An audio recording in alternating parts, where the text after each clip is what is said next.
Rebonjour à tous, j'espère que vous avez bien déjeuné et que vous êtes prêts à reprendre. Reprendre avec Grégory Perrin de chez Okara. Grégory, il a une grosse patate, donc il va vous réveiller après la pause déj. Il va nous raconter un peu toutes les étapes de son aventure entrepreneuriale, qui est aujourd'hui très très belle, mais qui ne l'a pas toujours été, qui a été des fois plus difficile, où tu as eu plus de mal à dormir, j'imagine. Donc on va le laisser un peu parcourir tout ça, et puis on se prendra une session de questions-réponses à la fin, comme ça vous pourrez lui poser vos questions, et si vous n'en avez pas, j'en aurai. À tout à l'heure.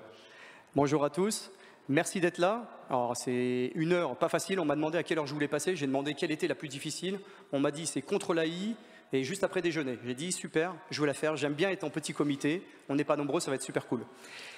Je m'appelle Grégory, je vais commencer par le plus important, j'ai 41 ans et j'ai 2 enfants que j'adore et je suis e-commerçant depuis la moitié de ma vie, puisque j'ai commencé dans l'e-commerce à 18 ans.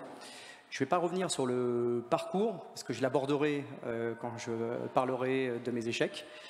Mais aujourd'hui, je suis directeur marketing et cofondateur de okara.com. Alors, qu'est-ce que c'est Okara, pour ceux qui ne connaissent pas? C'est une bijouterie, joaillerie en ligne. On fait un peu plus de 20 millions d'euros. Et si je dois annoncer encore quelques chiffres, on va dire qu'en trafic, ça s'approche des 600 000 visiteurs uniques par mois. Et en nombre de références, c'est un peu plus de 30 000 fiches indexées. Ça correspond à 120 SKU si on compte les déclinaisons. Avant de parler de l'échec, je vais plutôt vous dire là où je suis fort aujourd'hui. Et aujourd'hui, j'ai une confession à vous faire. Je suis Google dépendant. Très fort Google dépendant. Je suis très fort Google dépendant en référencement naturel et je suis aussi très dépendant en Google Ads. Alors bien sûr, je fais de l'emailing, comme certains e-commerçants ont pu l'expliquer ce matin. Bien sûr, je fais de l'affiliation, marketplace très peu. Mais voilà, j'ai plein d'autres leviers. Mais là où on est très puissant, c'est sur tout ce qui est lié au business de Google. Et là où je suis encore plus puissant, c'est sur la partie référencement naturel. Donc pour vous donner une proportion, quand je dis que je suis Google dépendant, c'est qu'à peu près 85% de mes commandes sont issues de Google. À l'intérieur de ces 85%, j'ai 60% qui sont issus du référencement naturel. Si jamais, c'est un problème, mais si jamais je me foire à un moment donné sur une partie de référencement naturel, c'est 50% de la boîte que je peux licencier du jour au lendemain. Donc, cette puissance, c'est aussi quelque part un risque. Pour comprendre, alors, être fort en référence naturelle, ça veut tout et rien dire. Pour vous donner un ordre d'idée, si avec votre téléphone, vous cherchez le mot-clé montre, aujourd'hui, qui est le mot-clé le plus concurrentiel de mon secteur, qui doit générer entre 100 et 120 000 recherches mensuelles, je dois être, si tout se passe bien et que vous êtes sympathique, premier ou deuxième. Voilà, vous pourrez faire le test et vous me direz à la fin de la conférence. Surtout si je suis deuxième, n'hésitez pas à cliquer sur le résultat, puisque comme le CTR est pris en compte par Google, je passerai premier demain. Le petit tips. Alors pour comprendre comment on en est arrivé là, comment on est dépendant et en même temps très fier de ce succès, puisque quand on utilise les leviers Google, c'est pas à vous que je vais l'apprendre, mais on est forcément plus rentable qu'en faisant beaucoup de branding, et notamment avec le référencement naturel, qui reste aujourd'hui, peut-être avec l'emailing, les leviers les plus héroïstes qui existent pour un e-commerçant. Comment j'en suis arrivé là? Eh bien, j'en suis arrivé là par un échec, en réalité, et c'est le sujet de cette conférence. Pour comprendre cet échec, je repars en arrière, quelques années dans le passé, et je vous réexplique, à l'époque, j'étais bon. Alors, je suis un ancien directeur marketing de chez Bernard Tapie, et aussi un ancien directeur marketing de chez Bazarchic, qui est un site de vente privée. Et sur ces 2 expériences professionnelles, j'ai pu envoyer par jour entre 16 et 20 millions de mails. J'ai pu acquérir par jour entre 20 et 30 000 mails. Donc tous les sujets liés à l'emailing, il y a plus de 10 ans, je les maîtrisais par cœur. Je connaissais tous les prestataires, les Caloga, les Prisma Press, tous ceux qui ont des grosses bases d'emails médias. Tous les leviers de co-registration, de génération de leads, je les utilisais avec facilité. J'étais même été recruté chez Bazar Chic pour réduire leurs dépenses marketing, rendre le modèle plus héroïste. Et donc, j'ai amélioré la partie email, tant sur la délivrabilité que sur le sujet des emails, que sur l'acquisition des adresses email. Donc, c'est un sujet que je maîtrisais suffisamment bien. C'est un sujet, comme c'est un gros levier quand on a un site de vente privée, j'avais plein de copains. Forcément, tous les vendeurs de base étaient copains avec le directeur marketing, c'est la base. Et donc du coup, quand je suis parti de chez Bazar Chic pour monter cette aventure qui est aujourd'hui Okara, je partais avec un levier qui pour moi allait révolutionner mon e-commerce. Et mes associés, quand j'ai lancé l'aventure, qui voulaient faire plein de branding sans argent, puisqu'on n'en avait pas, ils se sont dit, bah, c'est génial, on va lancer un truc et ça va cartonner. Donc, quand on a lancé Okara, bah, j'ai été voir mes copains de chez Prisma Press, de chez Caloga, des gens avec qui me devaient un service, puisque je leur en avais rendu beaucoup pendant 18 mois. Et ces gens-là, j'ai pu faire des shoots à la performance, ce qui se faisait beaucoup à l'époque. C'est-à-dire qu'ils avaient accès aux bases de partenaires, et puis ils shootaient une création Okara ou une des leurs. Il y avait marqué toujours la provenance de la base. À l'époque, c'était comme ça que ça fonctionnait. On était beaucoup plus cool sur la RGPD qu'aujourd'hui. Et donc, il y avait généralement une offre d'un partenaire. Et je les rémunérais que si il y avait transformation derrière. Donc, quand j'ai pris mes fonctions chez Okara, que j'ai estimé avoir un catalogue qui était assez intéressant, on parlait à l'époque de 120 produits. On ne pensait pas à l'époque qu'on allait monter un catalogue de 30 000 produits, c'était même pas l'objectif. On pensait faire plutôt des lignes qui étaient petites. Et j'ai commencé par faire un premier shoot emailing petit, 100 000. 100 000 avec un prestataire qui me devait un service, mais qui était un petit service. Donc 100 000. Bon, aujourd'hui, avec la RGPD, ça semble assez gros, un shoot de 100 000. Quand on vient d'un milieu d'où je viens, où on en envoie 20 millions par jour, ça ne fait pas beaucoup. Puis je me dis, bon, bah, ça sera un premier test. Et puis, donc, bah, je fais une première créa, sans offre promotionnelle, parce que mes associés venaient plutôt du monde du diamant, et donc pas trop fans de l'offre discount. Et donc, on a fait un premier shoot. Et puis, on a attendu 1 jour, 2 jours, 3 jours. Et puis là, j'ai la sales de Caloga qui m'appelle et qui me dit, bon, bah, mon patron, il veut plus bosser avec toi parce qu'en fait, on a fait 0 vente. Ah, je dis, mais je pense que ta base, elle était pourrie. Tu m'as mis en gratuit sur que les rebuts de base. Donc, bon, bah, tant pis pour moi, je vais réessayer avec quelqu'un d'autre. Et donc, j'ai réessayé avec une autre base, une autre copine que j'ai appelée. Je lui ai dit, tu te rappelles de moi? On envoyait beaucoup de mails ensemble. Je t'ai fait gagner plein d'argent. C'est à ton tour de m'en faire gagner. Et je lui dis, qu'est-ce que tu peux faire? Et elle me dit, effectivement, on a des très bonnes relations. On va pouvoir planifier un shoot sur 1 million d'emails. Sur 1 million d'emails, on va faire un petit jeu. Je vais demander à 2 personnes de me dire combien j'ai fait de ventes. Allez, toi, parce que tu présentes? 0. Non, quand même pas. Centaines. La vérité, entre les deux, on en a fait à peu près 15. Donc c'est entre les deux, plus près de toi quand même. Voilà, ça a été un échec. Alors maintenant, avec l'expérience et du recul, je me dis, évidemment, Okara, ça venait d'ouvrir, ça n'existait pas, il n'y avait pas d'avis client, on avait très peu de produits, on était un bijoutier qui débarquait sur Internet dans un monde qui est encore aujourd'hui maîtrisé par les retailers. Je ne vais pas les citer, mais ils ont plein de magasins dans les grandes surfaces, vous voyez les rouges là. Et donc en fait c'était normal, c'était complètement normal d'envoyer des mails. J'aurais pu en envoyer 3 millions, je n'aurais pas fait beaucoup plus de ventes. Donc j'ai fait 2 erreurs. La première, c'est que malheureusement il y a des gens qui ont fait des shoots. En fait, Caloga ou Prisma Press ou autres, quand ils ont des bases, ils payent les shoots auprès de la base. Donc il y a des boîtes qui m'en veulent encore parce qu'ils ont shooté 1 million de mails et je leur avais dit que ça allait être génial parce que j'ai des produits géniaux et qu'ils allaient bien gagner leur vie grâce à moi. Et en fait, ils n'ont rien gagné. Donc déjà, je me suis brouillé avec des amis et c'est toujours triste quand on lance un business.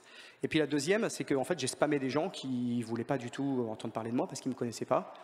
Donc en plus de ça, j'ai un peu cramé, si vous me permettez d'utiliser le mot, la réputation qu'aurait pu avoir Okara si j'avais grandi par étapes. Donc de cet échec, il a fallu rebondir. Parce que moi, j'avais basé à peu près toute ma stratégie sur l'emailing. Donc on a réfléchi. Qu'est-ce qu'on a dans les poches? Pas grand-chose. On était 5 associés, on avait un petit peu de trésorerie. Je ne vais pas faire la start-up américaine, mais on a été dans une cave sans fenêtre. Alors c'était une cave dans le 1er arrondissement de Paris, ok, donc c'est quand même une belle cave, mais on n'avait pas beaucoup de sous.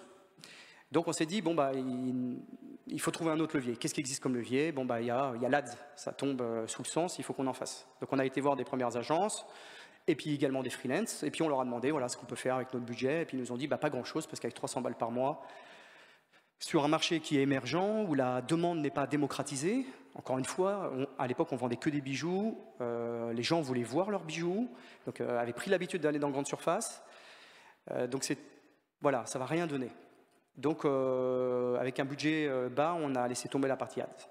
Et puis il y avait un levier que j'utilisais un petit peu à titre personnel, qui était plus de l'ordre de la curiosité, où on s'est dit, ben, finalement, puisqu'on ne peut rien se payer d'autre, et qu'on a commencé à faire un site, qu'on a mis de l'argent pour faire un site et qu'il est joli, qu'on a des compétences, puisque dans mes associés, j'ai oublié de présenter un peu l'histoire, mais j'ai quand même 3 diamantaires, donc des gens qui s'y connaissent très très bien.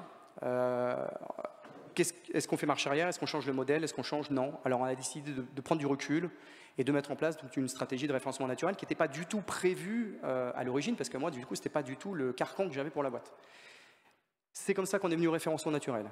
D'abord, alors je ne veux pas être trop technique, mais comment on a fait pour réussir en étant modeste, et c'est une part de réalité, c'est que mes concurrents n'étaient pas bons. C'est des retailers. Les retailers, ils pensent au marketing dans leur boutique, à faire venir des gens dans leur boutique. Le web, ils connaissaient très peu, donc j'ai eu la chance de tomber au bon moment. Et je ne suis pas sûr qu'en le refaisant aujourd'hui, même avec les compétences que j'ai acquises, de pouvoir refaire pareil. Donc, énormément de chance. Et puis 2, on a pris une stratégie à l'envers de ce que font en règle générale les gens qui font du référencement naturel. C'est que nous, on n'a pas été chercher les mots-clés qui rapportaient du business ou du trafic. On a été chercher des mots-clés de ce qu'on appelle la longue traîne, donc qui sont des mots-clés de 3, 4, 5 occurrences, et qui nous ont permis finalement d'apparaître là où nos concurrents n'allaient pas du tout. Et donc on a commencé, on a eu des résultats au bout de 6 mois, et avec ces premiers résultats, ce qu'on a été faire, parce que l'emailing, je l'avais toujours en tête, je savais toujours que c'était un levier qui était magique, j'avais toujours des facilités à l'utiliser. Et pour donner corps à cette société qui n'existait pas, on a mis en place une petite stratégie en interne qu'on a arrêté de faire il y a 2 ans. Donc la boîte a 13 ans, on a arrêté de faire ça il y a 2 ans. C'est qu'à chaque commande qui était passée sur notre site, l'un des 5 associés de la société appelait le client. Et on a appelé pendant 10 ans quasiment chaque commande pour savoir comment ça s'était passé, pour savoir quels avaient été les freins, et surtout pour réclamer un avis. Et en fait, nous, ça a été vraiment le game changer. C'est-à-dire qu'à partir du moment où on a commencé à avoir des avis sur les plateformes, on avait choisi Ecomi à l'époque parce que c'était les seuls qui fournissaient les petites étoiles dans les résultats payants de Google. À partir du moment où on a eu des avis, le taux de transfert a été multiplié par 3. Et c'est là qu'on a compris la puissance de l'avis, de la preuve sociale sur notre site, qui en était dénuée. Et on a continué à matérialiser ça et à appeler nos clients systématiquement pour réclamer des avis. Aujourd'hui, on ne le fait bien sûr plus par téléphone. On prend nous-mêmes toujours des appels téléphoniques pour rester proche du client, mais on ne va plus chercher les avis. On a automatisé ça de manière plutôt bien. Et voilà. En fait, c'est en partant finalement d'un gros échec et d'un ego peut-être un peu surdimensionné de ma part au lancement, en pensant que j'allais révolutionner un milieu en arrivant juste avec des compétences qui étaient valables dans d'autres secteurs, et en se cassant la figure que finalement on a été à la voie la plus technique, parce que le SEO c'est quand même hyper technique, c'est pas dénudé je vais avoir du mal, de marketing, mais on va dire que la notion de marketing en référencement naturel, elle est très récente. À l'époque, c'était vraiment, il y a 13 ans, c'était vraiment purement technique. Et en fait, c'était quelque chose sur lequel on n'avait aucune expérience, aucune expertise, et donc on a tout appris sur le tas. Et aujourd'hui, on fait tout, de A à Z sur cette partie-là. D'ailleurs, pas que sur cette partie-là, parce qu'on est assez fiers d'être ce qu'on appelle doueur dans notre secteur. C'est-à-dire qu'on fait la logistique, on fait le service client, on fait les fiches produits, on fait à peu près tout. On fait tout. D'ailleurs, on fait tout. La compta est fait en interne. Il n'y a que les fiches de paye, parce que c'est très chiant, qu'on fait via un cabinet comptable. Et sinon, on fait tout en interne. Donc, la morale un petit peu de l'histoire, c'est de dire, on a des croyances, mais en réalité, il faut toujours les faire sauter. Et moi, tous les jours, alors tous les jours, ça serait mentir, mais bien toutes les semaines, tous les mois, je repars comme si j'étais un débutant en marketing. Qu'est-ce qui se fait? Qu'est-ce que les autres font? Qu'est-ce que les dropshippers font? C'est une super source d'inspiration pour les e-commerçants qui deviennent, même si je me considère un peu toujours comme une start-up, au bout de 13 ans, on s'empâte un peu, on se transforme un peu en paquebot, et ça devient lourd à manœuvrer. Et les dropshippers ont cette latitude à pouvoir trouver des techniques, des astuces qu'on ne trouve que chez eux. Et nous, on fait toujours l'effort de faire une veille permanente et de se dire, bah, on a vu ça, c'était malin, il faut qu'on essaye, on teste. Et des fois, on a des pépites qui sont incroyables. Genre, bon... Alors, en parallèle, je vends une formation. Non, je déconne. Alors, il y en a une. Elle est vraiment sioux. Je pense que vous l'entendrez dans aucune conférence. Si vous faites de l'ADS, que ce soit Facebook, alors on va prendre, ça marche mieux sur Facebook. Le tag de retargeting que vous utilisez sur votre site, est-ce qu'à un moment donné, ça vous a traversé l'esprit qu'il pouvait se mettre ailleurs que sur votre site? Est-ce que, par exemple, aller faire un deal avec un blogueur qui est pile-poil dans votre niche. Donc, imaginons, moi, je vends des montres. Donc, je vais voir un blogueur montre et je lui dis, je te donne 50 balles par mois, 100 balles par mois. Personne ne t'a jamais proposé ça. Tu vas mettre mon tag de tracking sur ton site. Grâce à ça, je vais pouvoir récupérer sa base de données, ses visites et les retargeter. J'ai d'un côté une source de profil qui m'a coûté 50 ou 100 euros, que j'aurais payé sûrement une fortune si j'avais dû les acquérir.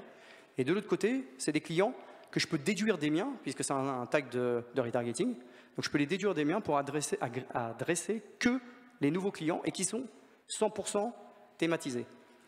Et si on veut rentrer un petit peu plus vraiment dans le growth, un tag, c'est du JavaScript. Est-ce qu'il n'y aurait pas des forums qui permettent d'intégrer des signatures qui permettraient de mettre du JS?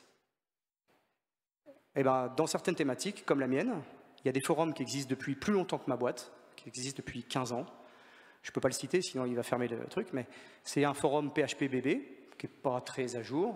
Et donc, du coup, je peux très bien aller lui placer un tag de tracking qui me permet, quand un post que j'ai fait avec ma signature est vu, donc à moi d'être malin et de faire un sujet qui buzz, du type 50% de réduction sur une montre, ou j'ai trouvé la montre que vous verrez jamais ailleurs.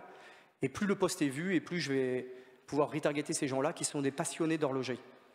Voilà, là je vous ai donné c'est la même astuce mais déclinée. Des astuces comme ça, les dropshippers en utilisent à longueur de journée. Il y a des choses complètement folles à faire. Et c'est en faisant cette veille permanente, nous, qu'on arrive aujourd'hui à garder le lead, à être, alors on va dire l'un des leaders. Ça fait un peu rigoler quand on compare, puisque moi je fais 20 millions, le premier fait 1 milliard. Donc il y a un jeu de performance, mais grâce à ces techniques, nous, et cette veille qu'on fait, notre force sur le référencement naturel, sur l'affiliation, c'est ce qui nous permet d'aujourd'hui déjà, d'être rentable, ce qui n'est pas le cas de la plupart des sites e-commerce quand on prend le top 100 français, et surtout de pouvoir rester compétitif et en avance sur les technos par rapport à des gros groupes, comme celui dont je vous ai parlé, qui fait d'1 milliard et qui, lui, est un vrai paquebot qui n'utilisera que très rarement ces techniques. Donc je peux aller vendre des produits que lui ne vendra jamais parce que j'aurais trouvé la bonne cible, la bonne niche pour les adresser.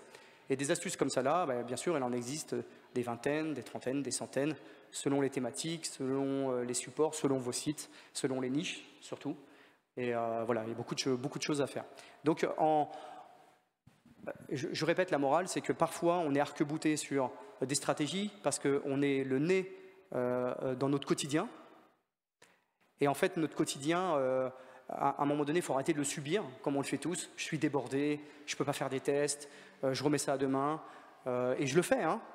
Si je n'avais pas une équipe qui m'aide aussi parfois à me dire c'est l'heure du rendez-vous, il faut qu'on fasse notre brainstorm pour comment améliorer, je ne ferai jamais ce point. Donc après, bien sûr, on peut prendre des prestataires, des freelances qui vous aident, mais c'est hyper important de sortir la tête du guidon et puis de remettre tout en cause, parce qu'en fait, ce qui est valable aujourd'hui, ce qui était valable de faire ma façon d'AdWords d'il y a 10 ans est plus du tout la même aujourd'hui, et j'entends plein de choses dans les conférences, avec Performance Max, qui est génial, etc. Il faut toujours être critique.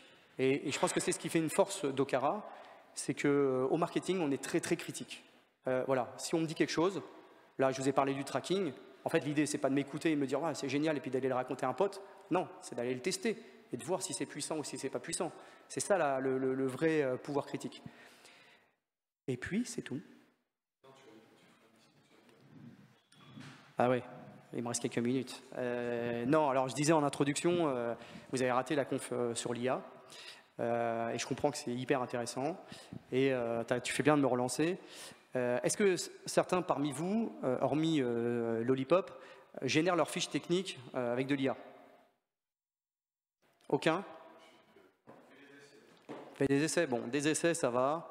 Alors ce que je disais avec l'exemple qui a été cité ce matin, donc un e-commerçant qui générait ses fiches techniques, bon, il avait de la forte rotation, donc on n'est pas dans des problématiques SEO comme nous on peut l'être, mais en gros l'IA, c'est beau sur le papier, c'est beau même dans les performances que ça donne, c'est beau dans les résultats quand on l'interroge. J'ai même développé avant-hier, un module WordPress juste avec ChatGPT, donc je ne vais pas critiquer.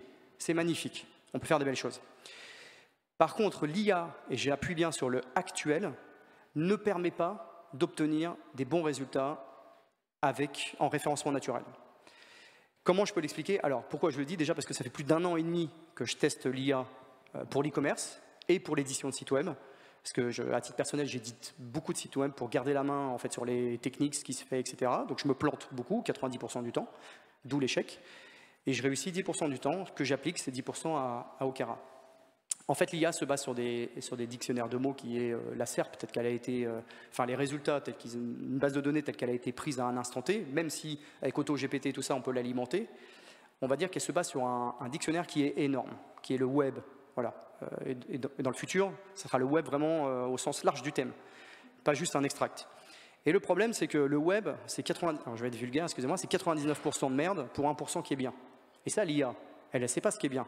Elle ne sait pas quels sont les contenus qui sont bons par rapport aux contenus qui ne sont pas bons. Donc quand vous interrogez une IA, elle va faire un melting pot de tout ce qu'elle trouve, plus ou moins bien, selon les outils, plus ou moins bien, plus ou moins pertinent, plutôt bien écrit. Voilà, je peux vous en citer par exemple qui rédige très bien. Pour l'e-commerce, vous avez Writer4Me, qui marche très bien. Pour l'édition de site web, vous avez TextBulker, qui fonctionne très bien. Il y a toujours une limite à ces outils. La limite, c'est ce qu'elle ne sait pas retranscrire dans l'IA, qui fait que vous êtes premier. Pourquoi un site a des résultats en premier? Bon, il y a son autorité. Et parfois, le site peut être pourri, si c'est Cdiscount, ça rankera quand même. Mais si on enlève cette question d'autorité, il comprend les résultats 2, 3, 4, 5, qui sont des résultats qui se passent très bien à mon sens, et qui n'ont pas l'autorité du premier, eh bien, il y a quand même des patterns qui se reconnaissent, qui n'ont pas tout le reste du web. Ils ont des mots qu'ils utilisent, qui n'utilisent pas tout le reste du web. Ils adressent le client d'une façon que n'adresse pas, pareil, tout le web. Et en fait, l'IA, elle n'est pas capable de comprendre ça. Donc, en utilisant une IA, on aura un texte qui peut être très bien pour un utilisateur, et donc génial pour faire des annonces, génial pour faire des collections qui sont courtes et où le SEO, on s'en fout, très bien pour vente privée qui fonctionne avec le mail et pas du tout avec le référencement naturel. Par contre, pour le référencement naturel, on aura des résultats qui rankent pendant 4 mois et un échec cuisant au bout de 6. C'est aujourd'hui prouvé à 100% qu'un texte IA, si on n'a pas ajouté de l'amour, ne rank pas sur du long terme. J'ajoute à ça le fait que Google lance sa propre IA. On a vu hier à la Google Keynote la nouvelle gueule que va avoir Google. Ça va faire baisser donc les résultats, surtout du référencement naturel, donc c'est pas cool pour moi. Et donc avec un gros bloc sur l'IA et son IA. Son IA, elle est différente des autres. Google peut très bien décider de privilégier tout ce qui est généré avec son IA et pas celle des autres. Alors si vous vous dites oui, Google, il fera jamais ça, etc. Rappelez-vous, il y a 15 ans, il y a des centaines de sites qui étaient positionnés parce que c'était des comparateurs de prix, qui ont disparu du jour au lendemain. Il y a des magazines qui ont perdu 70% de leur trafic Parce que les comparateurs ont été tout simplement pas désindexés, mais minorés dans les résultats de recherche, parce que Google lançait une nouvelle fonction qui lui-même comparait. Donc si on pense qu'il va être faire, c'est se tromper. Donc aujourd'hui, faire du full IA sur son site e-commerce, c'est à mon sens un risque qui est très important. C'est un risque que moi, qui fais du SEO depuis 13 ans, je ne prendrai pas sur mon site. Sur mon site, il n'y a pas d'IA. Aujourd'hui, je précise aujourd'hui. Demain, ça sera autre chose. Oui, il y aura de toute façon, là, quand je parlais d'adaptabilité, pour moi, l'avenir est très incertain. Là, l'IA va prendre une place importante dans les résultats de recherche. Google est quand même aujourd'hui encore 98e, enfin 98% de toutes les utilisations. C'est sûr que les résultats vont baisser. Ça veut dire que les pages qui étaient en 7-8, enfin les résultats en 7-8 vont disparaître et qu'il va falloir privilégier les 1, 2, 3. D'ailleurs, dans la nouvelle SERP, j'aurais pu prendre une capture, mais en gros, il y a l'IA à droite, au milieu, et il y a 3 résultats shopping ou naturel qui apparaissent juste à droite. Donc en fait, c'est plus aujourd'hui être en première page, ça va vraiment être top 3 qu'il va falloir être. Donc ça va être, bien sûr, ça va être de plus en plus compliqué. Et il y a des nouveaux métiers qui vont exister. Par exemple, aujourd'hui, si vous tapez quelle est la meilleure bijouterie en ligne à ChatGPT, là, il a du mal. Mais quand il sera ouvert, il sera capable d'apporter une réponse. Donc il y aura forcément quelqu'un qui va manipuler ces résultats pour faire apparaître son site. Donc il y a des nouveaux métiers qui vont apparaître avec l'IA. Et puisque je vois la question qui vient, c'est moi comment je fais et comment j'utilise l'IA. Alors l'IA, j'utilise déjà, par exemple, imaginons que j'ai une marketplace. Alors moi, j'aime pas les marketplaces. Vous pourrez me demander après pourquoi, mais j'aime pas ça. Donc je n'ai pas du tout de marketplace. Mais j'en ai une qui est 100% thématique avec moi. C'est un gros vendeur de montres. Et bien lui, je lui file des textes qui sont réécrits automatiquement avec l'IA. Parce que même si c'est de la merde, le texte, je m'en fiche, c'est pas mon site.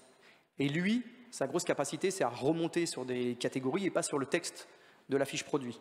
Donc finalement, si je lui balance un texte qui est très correct pour l'utilisateur, et c'est ce que je vise, mais qui n'est pas indexable, enfin qui ne peut pas avoir des bons résultats, quelque part, je m'en fiche. Et ça me permet de ne pas avoir de duplicate content, puisque vous le savez, si vous donnez votre texte à un site d'autorité, c'est le site d'autorité qui gagne, pas vous. La paternité n'existe pas en référencement naturel. Donc j'utilise comme ça, et puis j'utilise, on édite des sites à côté, et on utilise l'IA dessus. Qu'est-ce qui fait qu'une IA tient ou ne tient pas ? C'est ces fameux petits critères qui ne sont pas ajoutés avec les outils actuels. Donc, c'est ce qu'on va appeler les mots-clés rares, ou les entités nommées, ou les mots manquants. Les mots manquants, c'est quoi? C'est en gros, Google a décidé que sur un résultat, il y aurait, sur une page, sur un mot-clé donné, il y a 4 résultats qui se positionnent très bien, 5 résultats. Okay, en dessous, ça commence à plus vouloir rien dire. Donc les 5 premiers, c'est eux qui sont bons aux yeux de Google. Peut-être il y a l'autorité qui va venir interférer sur la partie contenu, sûrement. Donc prenons que 3, 4, 5. Les 3, 4, 5, ils utilisent un corpus sémantique. Ok, vous en utilisez un généré par l'IA. Il va falloir aller regarder les mots qui sont manquants dans l'IA et qui sont présents dans les 3 résultats pour améliorer votre résultat. Si vous n'avez pas les mots-clés manquants, Google ne vous placera jamais dans les 3 premiers résultats. Les entités nommées. Ça, l'IA est très mauvaise aujourd'hui, à exception de certaines surcouches, pour ajouter des entités nommées. Les entités nommées, c'est quoi? Si on parle de... Alors, je vais me vanter un peu, mais si on parle de e-commerce, il faut forcément parler de Grégory Perrin. Grégory Perrin, c'est une entité nommée. Dans l'e-commerce, e-commerce Connect est une entité nommée. L'IA, elle a du mal à placer des entités nommées. Or, Google raffole des entités nommées. C'est vraiment quelque chose sur lequel il compte, parce que ça caractérise un texte. Et donc, si on les rajoute à la main, on a déjà plus de chances que l'IA tienne dans le temps. Et le dernier point, qui est le point dont à peu près personne parle, c'est la construction aujourd'hui dont est fait Google. Google utilise un modèle de construction de langue qui s'appelle le NPL. Il y a des librairies qui existent, qui sont soit payantes, soit gratuites. On imagine bien que les gratuites sont moins bien que celles qui sont payantes. Mais ces NPL, c'est vraiment comment Google va comprendre les mots que nous, on utilise pour en faire quelque chose. Et bien sûr, dans cette librairie, il y a des mots. Et donc, sur un mot-clé, on sait de quel mot il a besoin pour bien comprendre quelle est l'intention du visiteur, etc. Aujourd'hui, aucune AI ne sait réutiliser le NPL de Google. Donc, il y a des outils qui existent, tierces, où on peut rajouter des mots. Pour vous donner la puissance, parce que parfois, je vois les gens là qui lèvent les yeux au ciel et qui se disent « ouais, mais un mot, 2 mots ». Non. Il y a 2 semaines, j'étais 6e sur un résultat, j'ai rajouté un mot. Je suis passé 4e dans les 4 heures. La puissance de Google, il ne faut pas croire. Hein. S'il veut indexer votre site dans la seconde, il le fait. S'il veut changer les résultats dans la seconde, il le fait. Si pourquoi, quand vous mettez des résultats, le résultat n'est pas immédiat, c'est tout simplement parce qu'il apprend ce que vous faites, il regarde si vous manipulez, si vous refaites des changements, il va vous dégrader, il va faire une période de test, voir si le visiteur clique dessus, reste, achète, sinon il vous redescend.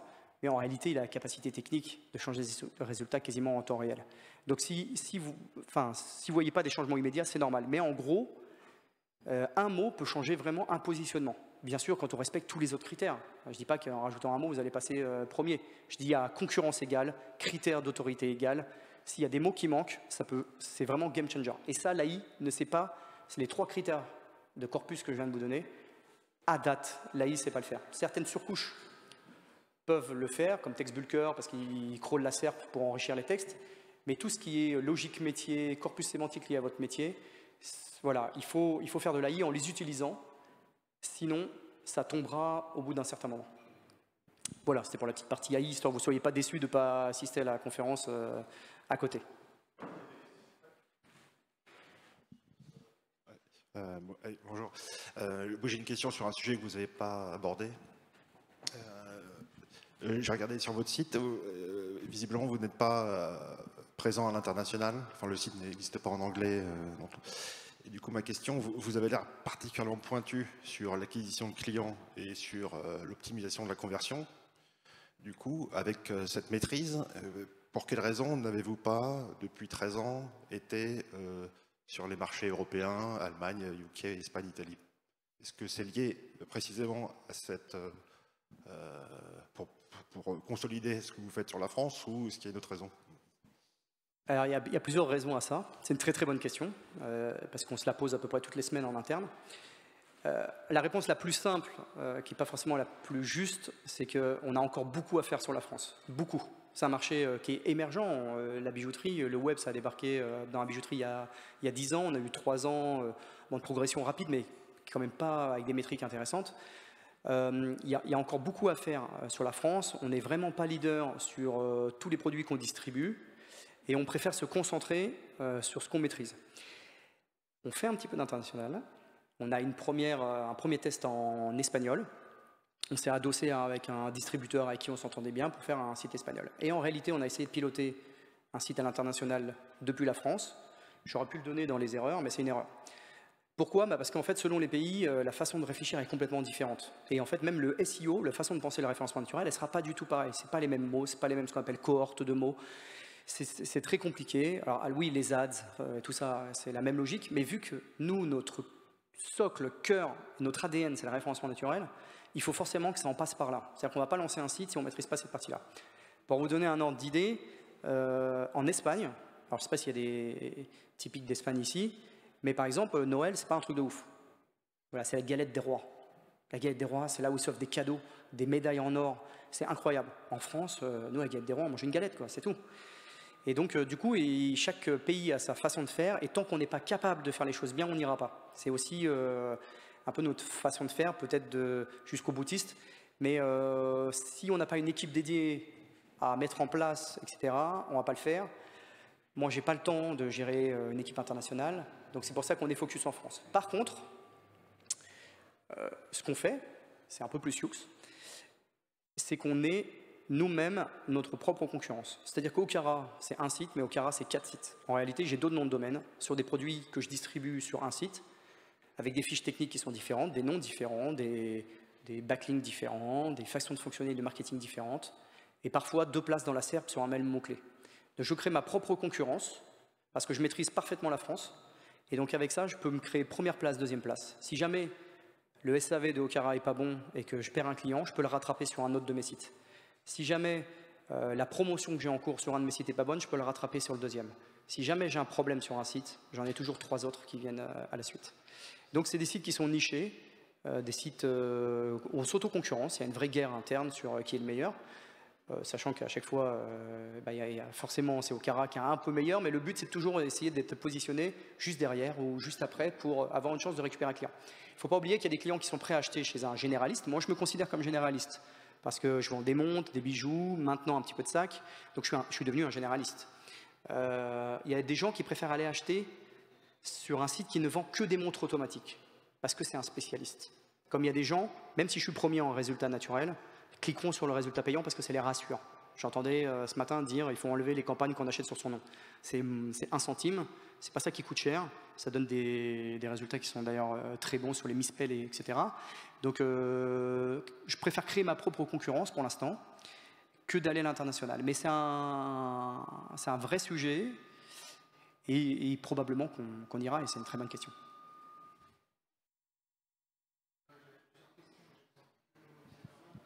Si, on a toute l'après-midi, on s'en fiche.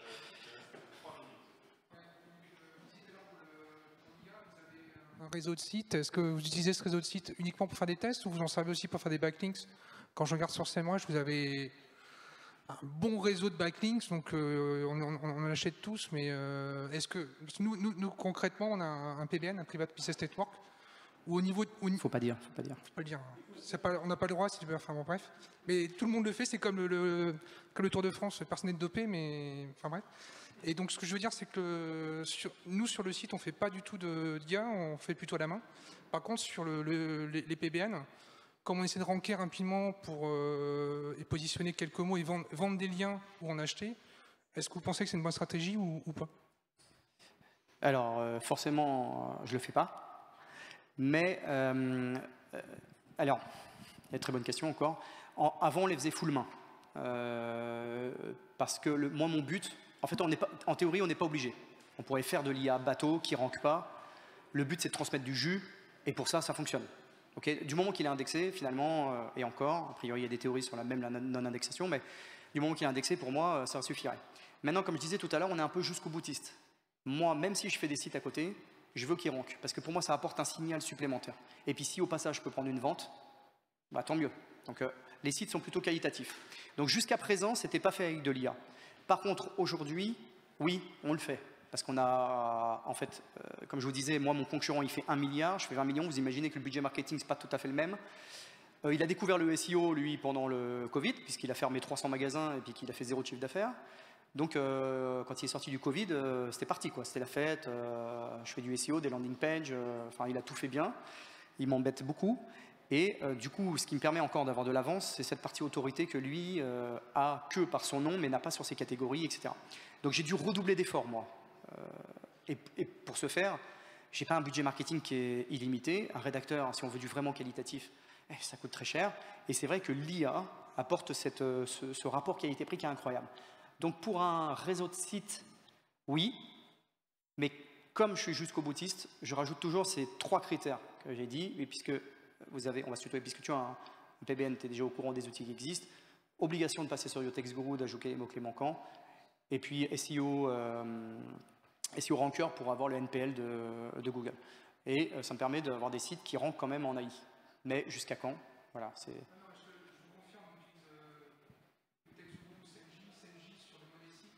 Ça coûte trop cher, ça.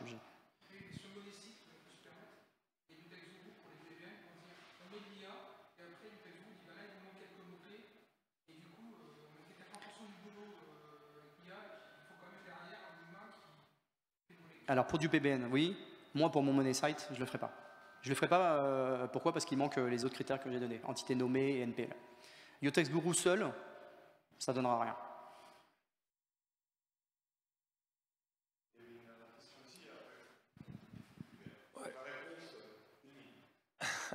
Merci Greg pour ton retour d'expérience. Donc là, on a ton retour d'expérience, tu t'es planté au début. Demain, tu dois lancer une nouvelle aventure. Comment tu t'y prends? Sachant que le SEO, ben forcément, comme tu le disais, hein, ça prend un peu de temps. Mais demain, tu as un nouveau challenge. Qu'est-ce que tu fais? Une minute, c'est chaud. Une minute, en fait, il y a 13 ans, quand je me suis lancé, il n'y avait pas 40 millions de leviers. Il n'y avait pas 40 millions de plateformes. Il y avait un réseau social qui cartonnait, c'était Facebook. Twitter, c'était pas fait pour l'e-commerce. Aujourd'hui, si je devais recommencer, j'essayerais d'être moins bon dans un sujet, de ne pas être expert dans un seul sujet, mais d'être bon dans plein de sujets. Parce qu'aujourd'hui, le client, il est partout, ultra connecté, ultra adressé. Avec l'AI, il va être Google, s'il ne s'adapte pas, il perdra même des parts de marché. Et ça sera la première fois que ça arrive en 20 ans. Donc, j'essayerais d'être pluridisciplinaire.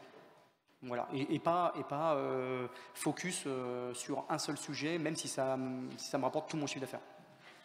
La réponse casse-gueule, quand même. Un peu. Un peu de tout. Un peu de tout. Merci beaucoup. Avec plaisir. On a dépassé, c'était trop passionnant. Et voilà.